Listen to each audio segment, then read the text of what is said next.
$800. That's what I spent on a premium tire set rated for 60,000 miles. At 18,000 miles, a technician pulled me into the bay and delivered news I wasn't ready for. Worn to the wear bars. Not safe to drive another mile. I'd done everything correctly. Monthly pressure checks. Rotation every 5,000 miles. Exactly 32 psi, precisely what my door sticker specified. He looked at me and asked one question. What pressure are you running? 32. Exactly what the sticker says. He shook his head slowly. There's your problem right there. That single conversation collapsed everything I believed about tire maintenance. What I discovered afterward, about why that number exists, who placed it there, and who collects money every time you follow it, that's what today is about. 7 things most drivers never figure out on their own. By the end, that little sticker will look completely different to you. And the final point isn't about pressure at all. It's about a decision most drivers make before ever reaching the pump. One that quietly drains more money than every other mistake combined. Don't skip it. Here is point 1. The door sticker deception. Here's what nobody mentions when you drive off the lot. That number on your door jamb, 32 psi, 35 psi, whatever yours reads, is not the optimal pressure for your tires. Not remotely close.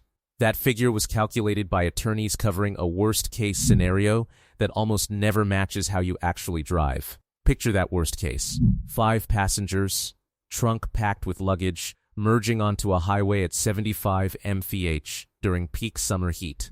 That situation is what the number was engineered around. The absolute minimum pressure needed to safely support maximum rated weight without catastrophic failure. Now picture your actual commute.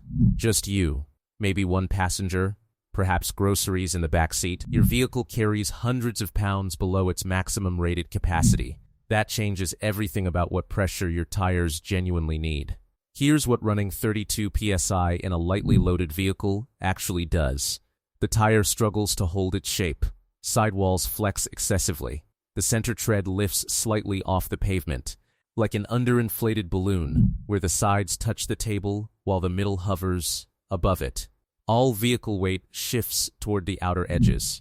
Those edges handle all the gripping, all the cornering, all the wearing, while the center tread glides along completely untouched. That's precisely why my tires looked half new in the center, but completely destroyed on the shoulders at 18,000 miles. And here's the question that kept gnawing at me afterward. If following the door sticker destroys tires faster, who actually benefits from that? Not you. You're purchasing replacements 20,000 miles early, but somebody collects $800 every single time you do. Here is point 2. The correct pressure nobody mentions. The right pressure for your tires has nothing to do with your vehicle. It has everything to do with your specific tire, and that number is sitting on your tire right now. You've simply never been directed to look there. After this, walk outside and find your tire sidewall. Look for the words max press or maximum pressure. On most standard passenger tires, you'll find something like max press 51 psi.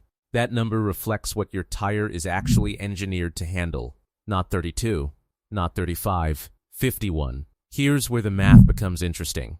The optimal pressure for even wear, maximum fuel economy, and sharpest handling sits 10 to 15% below that maximum. For standard passenger tires rated at 51 psi, that sweet spot lands between 38 and 42 psi. I understand exactly what you're thinking. That sounds dangerously high. If you've spent years at 32, then 40 feels like you're courting disaster. Consider the actual perspective. If your tire is rated for 51 psi maximum and you're running 40, that's not even 80% of its rated capacity. You aren't overinflating anything. You're running the tire closer to where it was genuinely designed to perform. The door sticker pressure isn't optimized for your tires. It's optimized for legal protection. After replacing my destroyed set, I ran a deliberate experiment. Same brand, identical tire model, identical driving habits. One variable changed. Pressure set to 40 psi instead of 32.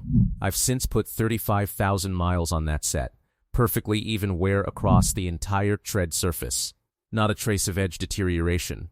At this trajectory, they'll comfortably exceed 70,000 miles. Nearly $300 saved annually from ignoring one sticker. But here's what almost everyone gets wrong after learning this. They set pressure correctly once and forget it entirely. That's exactly where the next trap catches them. Here is point 3, the TPMS trap. You've set your pressure to 40 psi. Back of your mind, you're thinking the TPMS warning light will catch any problems. It won't. Not when it actually matters. Here's how TPMS genuinely functions. That dashboard light activates when pressure drops 25% below the recommended level. If your door sticker reads 32 psi, that warning won't illuminate until you reach approximately 24 psi. 24 psi is not a maintenance reminder. That is an emergency. At 24 psi, sidewalls flex so severely that heat buildup alone can trigger a blowout. Stopping distances increase dramatically. Handling deteriorates in ways you cannot detect until something goes catastrophically wrong. By the time that light activates, you've already been destroying tires for weeks, possibly months. Your TPMS functions like a smoke detector that stays silent while your kitchen fills with smoke, then screams only when the entire house is burning. That light exists purely to prevent catastrophic failure, not to help you maintain correct pressure. 2 completely different jobs. So what actually monitors your pressure between emergencies? You do, with a gauge. A digital tire pressure gauge costs approximately $15. Check monthly before driving anywhere. Morning checks only. Heat from driving artificially raises readings and conceals real problems. $15. 5 minutes monthly. That's your actual monitoring system. Here is point 4, the seasonal pressure drain. You set tires to 40 psi in September. November arrives. Temperatures fall. The car feels soft in corners. You grab the gauge. 34 psi. 6 pounds vanished without touching anything. This isn't a leak. This is physics. For every 10-degree temperature drop, tires lose approximately 1 psi from air contracting in the cold. A 50-degree seasonal swing costs you 5 psi with 0 leaks and nothing physically wrong.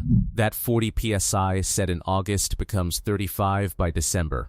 In genuine winter conditions, potentially 30 by January.